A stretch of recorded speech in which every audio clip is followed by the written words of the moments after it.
Será que o Milito está mesmo pressionado no cargo? E mais, atualizações de mercado e a minha opinião sobre o protesto marcado para esta quarta-feira na sede do Atlético.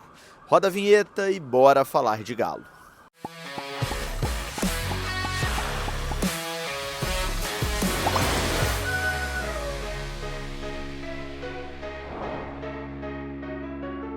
Tudo bem, pessoal? Grande abraço, você que me acompanha em mais um vídeo aqui no canal do Frossar. Hoje, terça-feira, dia 9 de julho de 2024. Antes dos assuntos do vídeo de hoje, recados de sempre aqui no canal. Primeiro, se você está me assistindo e ainda não é inscrito, dá essa moral, inscreva-se aqui embaixo, deixa o like, me ajuda demais espalhando o conteúdo também para os amigos. Se você quer apoiar ainda mais meu trabalho, considere virar membro do canal por R$ 14,99 por mês para ter acesso ao grupo de WhatsApp, participação prioritária em live, sorteio de camisa no final da temporada, vai ter até churrasco para os membros, então você será muito bem-vindo. Peço desculpas porque ontem, segunda-feira, a gente não teve o já tradicional Falazada, né, a nossa live aqui no canal, porque eu tinha programado essa viagem para o Rio de Janeiro antes da gente começar as lives fixas, segunda e sexta no canal, e o retorno meu para BH, que eu comprei lá atrás, era só na terça, né? Então, neste momento que você está assistindo esse vídeo, eu já estou de volta em Belo Horizonte. Esse vídeo ainda foi gravado no Rio de Janeiro, mas no momento da publicação eu já estou de volta a BH, mas ontem, segunda-feira, não foi possível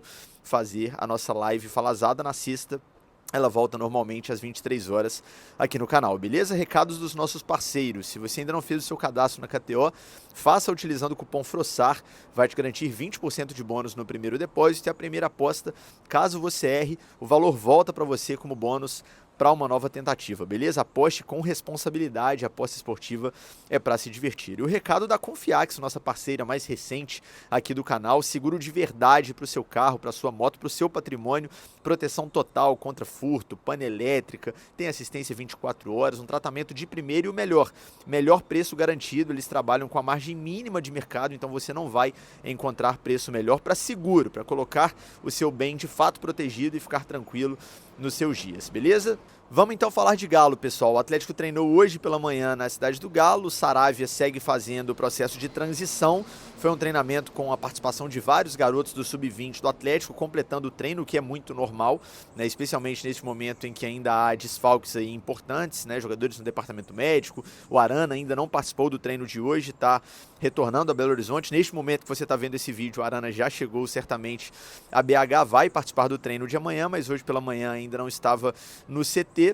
O Saravia já está no processo de transição, ainda não totalmente liberado, mas as chances são boas, são grandes dele ser liberado a tempo de jogar contra o São Paulo na quinta-feira na Arena. O Galo segue no processo de preparação, amanhã tem mais um treino preparatório para o jogo, já com o Guilherme Arana de volta, quem sabe com o Saravia já liberado, vamos ficar de olho.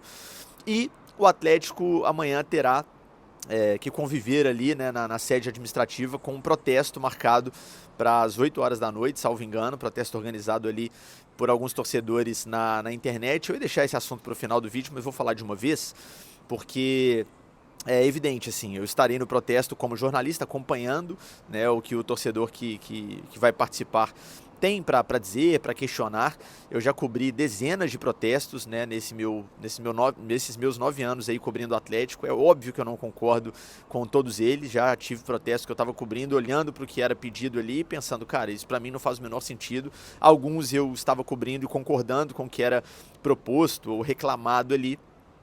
Vamos ver quais serão as demandas. Uma coisa é o que acontece nas redes sociais, muita gente sobe hashtag ali, enfim, existe uma polaridade muito grande nas demandas, nas reclamações. Outra coisa é o que a gente vai ver lá na porta da sede. Já tem volume também, vamos ver se vai de fato aparecer muita gente lá ou se será um grupo muito pequeno, mas vamos acompanhar, até para medir qual que é o tamanho dessa insatisfação, o tamanho dessa parcela da torcida que está insatisfeita aí com quem gere o clube.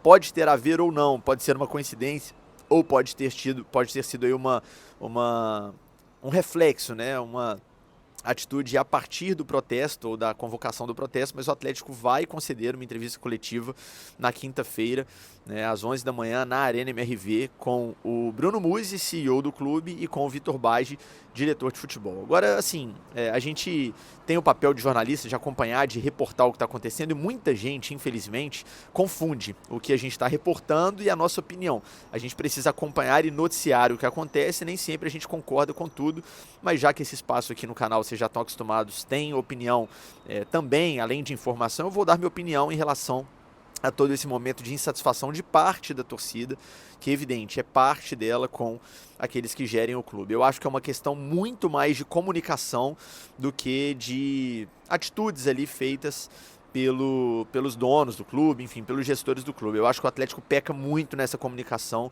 entre aqueles que de fato comandam o clube e o seu torcedor. Eu acho que falta transparência, falta um pouco de tato para lidar com os episódios, né, que acontecem. Os donos do clube, a gente sabe que em outros momentos já apareceram com maior frequência e agora que a fase não é boa, seguem sem aparecer, até a entrevista coletiva, que já é um grande avanço. Eu dei os parabéns no Twitter lá para a atitude do clube, eu acho que está certíssimo, né? Não terá a presença de nenhum dos acionistas, então isso eu acho que é um ponto que pega o torcedor, porque o torcedor tem os questionamentos que são naturais, né, que são também de grande parte da imprensa. Então, por que, por exemplo, a venda do Daimon e a entrada, o aporte inicial ali da SAF não foram suficientes para estancar pelo menos grande parte da dívida do Atlético e deixar o clube numa situação mais confortável para contratar? Claramente o Atlético não tem, né, um orçamento grande aí destinado para contratações nessa janela do meio da temporada. É só um dos vários questionamentos que acontecem e eu acho que esse distanciamento dos donos do clube, daqueles que gerem a SAF do torcedor, geram esse incômodo. Eu acho que se houvesse um acompanhamento um pouco mais próximo, entrevistas mais frequentes, né, não só no momento bom, esses questionamentos seriam feitos de uma maneira muito mais tranquila. E acaba que chega nesse ponto de torcedor, parte do torcedor. É evidente, né, gente? Isso é meio óbvio que quando há um protesto, é parte da torcida que está ali. É impossível uma torcida inteira de milhões de torcedores ser representada num posicionamento A ou B. Mas por incrível que pareça, a gente usa o termo torcida do Atlético convoca e tem gente que aparece para falar é parte da torcida. É evidente, né? Óbvio. Isso aí não precisava a gente ter que desenhar, mas enfim, parte da torcida tem que ir lá para questionar cadê os donos, cadê o investimento, por que até hoje não deram uma satisfação em relação à acústica da Arena MRV, que é claramente um problema, o clube já admitiu que é um problema, por que ninguém vem falar sobre isso, né, de uma forma mais aberta, mais ampla, expondo prazos. Olha, a gente já trouxe informação aqui no canal mesmo, que o Atlético contratou especialistas para irem lá na arena, para entenderem o que pode ser feito.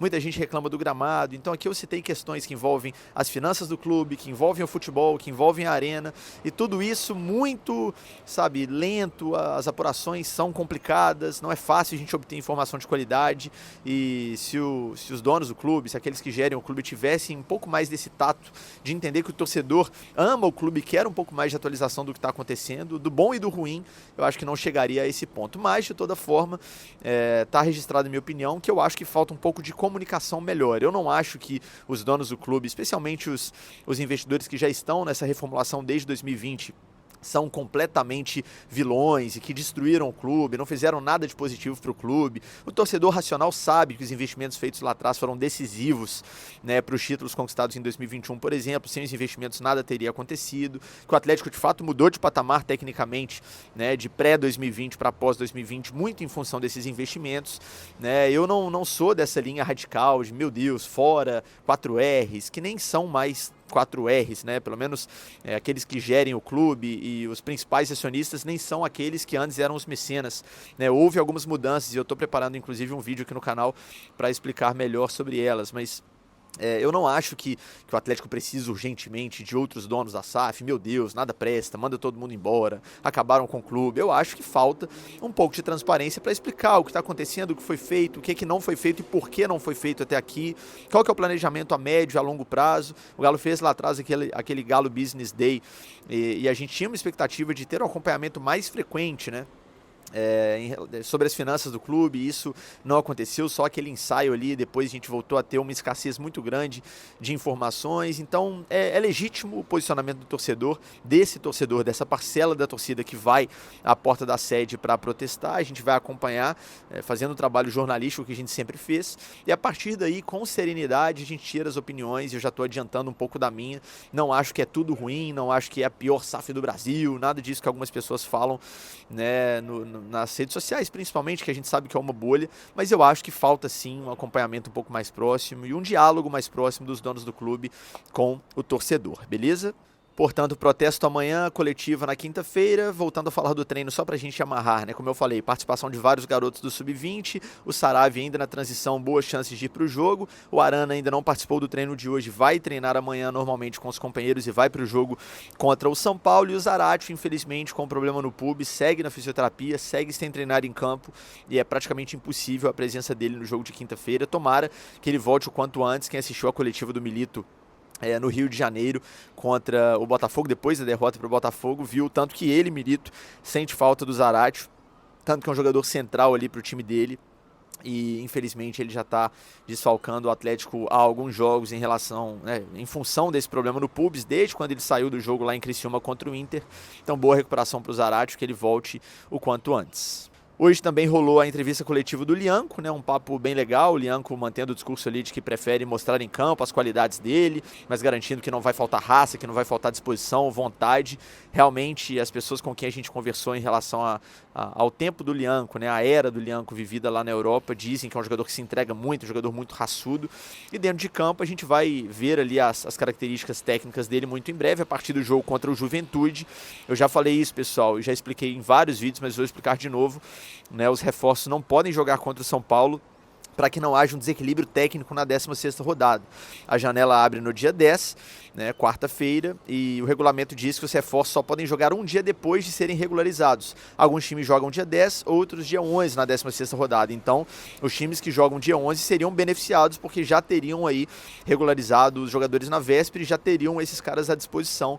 Os times que jogam dia 10 não teriam. Então, para acabar com esse desequilíbrio, a CBF jogou para a 17ª rodada a estreia de todos os reforços de todos os clubes que chegaram, todos os reforços que chegaram nessa janela do meio do ano. Então só contra o Juventude que teremos Bernard, teremos Lianco e provavelmente Alonso também, que nesse momento que você está assistindo pode até já ter sido anunciado, ou se não foi, certamente será nas próximas horas, já está em BH e será reforço do Galo para o restante da temporada. Para a gente matar o assunto mercado de transferências, né? Muita gente perguntando de dois temas. O Fausto Vera, que já virou uma novela, mais de um mês de negociações e ainda não foram concluídas. Eu já expliquei aqui no canal e reitero que a bagunça lá no Corinthians atrapalha as negociações estão sim mais arrastadas, porque o Corinthians está num momento muito conturbado internamente, né? Vários problemas envolvendo a presidência, acabaram de trocar, ou estão no processo de troca de treinador e de elenco também, estão contratando, e agora há um papo lá de Ramon Dias, né? E volto a dizer, eu estou gravando esse vídeo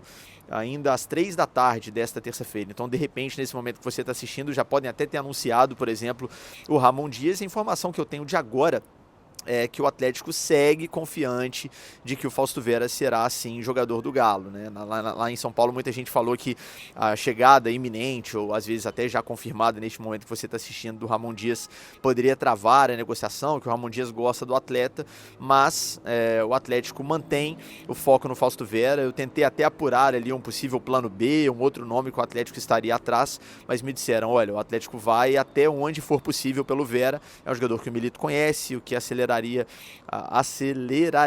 a adaptação do jogador na cidade do Galo. Então, até alguém falar abertamente que de fato desistiu da negociação, seja no Atlético, seja no Corinthians, o Galo mantém o otimismo e mantém a confiança de que o Fausto Vera será jogador do Atlético a partir desse meio do ano, beleza? Em relação a atacante, pessoal, eu já falei isso aqui no canal também.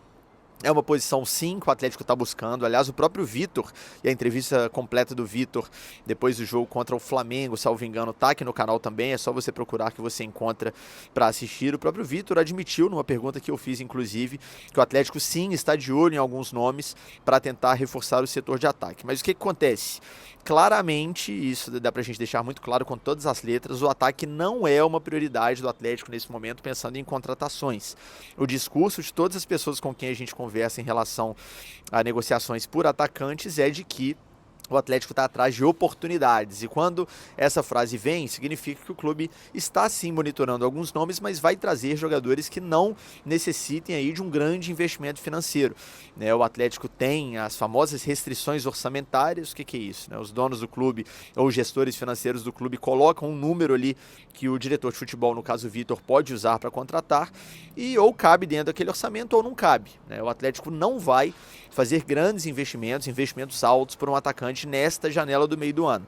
A única coisa que pode mudar esse cenário é a saída de algum jogador. Se o Atlético perde um jogador titular, por exemplo, por uma transação alta, por um valor muito alto, o Atlético certamente vai colocar a mão no bolso para repor, mas é um dinheiro que vai entrar justamente dessa eventual venda, né? Caso não saia ninguém, o Atlético pode sim conseguir trazer algum jogador nessa janela, mas seria um jogador que consiga aí unir todos os fatores de oportunidade, que é o que eles dizem. Então, um jogador que de repente tem potencial de revenda, ou um cara que está livre no mercado, né, que venha só por um valor de luvas ali, que não seja tão alto e com um salário que encaixe, né, na folha do clube. Eu acho que a folha hoje é um problema menor do que grana, de fato, para comprar direito econômico.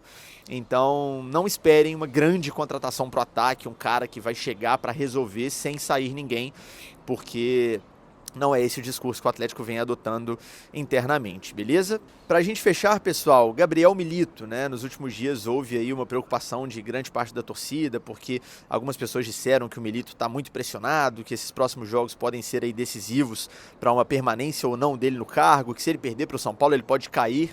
Eu conversei com algumas pessoas do clube nas últimas horas e todas me disseram o contrário. Me disseram que existe um respaldo muito grande ao trabalho do Milito, que existe sim um incômodo dele, inclusive, dele, da comissão, da diretoria, de todo mundo, dos jogadores, com os péssimos resultados que o Atlético teve neste intervalo temporal aí que o Atlético sofreu com muitos desfalques. Então existe um incômodo, e esse incômodo está na cara do Milito. É só você assistir as coletivas dele, né, de antes e depois dessa sequência negativa, né, coletivo dele contra o Flamengo, coletivo dele contra o Botafogo. Dá para ver que ele está desanimado, muito incomodado com esses resultados, e esse incômodo e desânimo e chateação também reverberam internamente na diretoria do Atlético. Significa que ele está na corda bamba, que estão evoluindo, que estão avaliando aí uma possível troca no comando, que estão pensando no jogo do São Paulo pode ser decisivo, ele pode cair, pensando em outros nomes. Não. Essa informação, de acordo com as minhas apurações, não procede, não existe a chance do Milito ter o trabalho interrompido neste momento. É claro que futebol, as verdades duram muito pouco, né? Enfim, se o Atlético segue tendo resultados muito ruins e mesmo com retornos importantes continua perdendo, isso que eu estou falando aqui pode mudar em 1, 2, 3 rodadas, isso a gente sabe que pode acontecer, mas neste momento existe um respaldo e não existe movimentação nenhuma para troca de comando técnico no Atlético, beleza? Grande abraço, você que me acompanhou em mais um vídeo. Amanhã estaremos de volta ao nosso estúdio aqui do canal do Frossar com mais conteúdo, e teremos conteúdo aí durante toda a semana. Amanhã não sei na verdade se vai ter vídeo do estúdio ou se eu vou acompanhar ao vivo, ou enfim, produzir conteúdo lá no protesto. Muito provavelmente estarei no protesto para acompanhar o que o torcedor tem a dizer na frente da sede, mas na quinta-feira estarei naturalmente na entrevista coletiva na Arena MRV e vamos produzir conteúdo aqui para o canal. Na sexta-feira tem vídeo e tem live também, e aí a gente segue acompanhando o dia a dia do Atlético, né? Na quinta tem o jogo, então na quinta tem coletiva de manhã e o jogo à noite. Na sexta tem o Cabeça Fria e Falazada à noite, e a gente permanece aí produzindo conteúdo diariamente aqui no canal do Frossar, beleza? Grande abraço, obrigado pela companhia de sempre e até o próximo vídeo.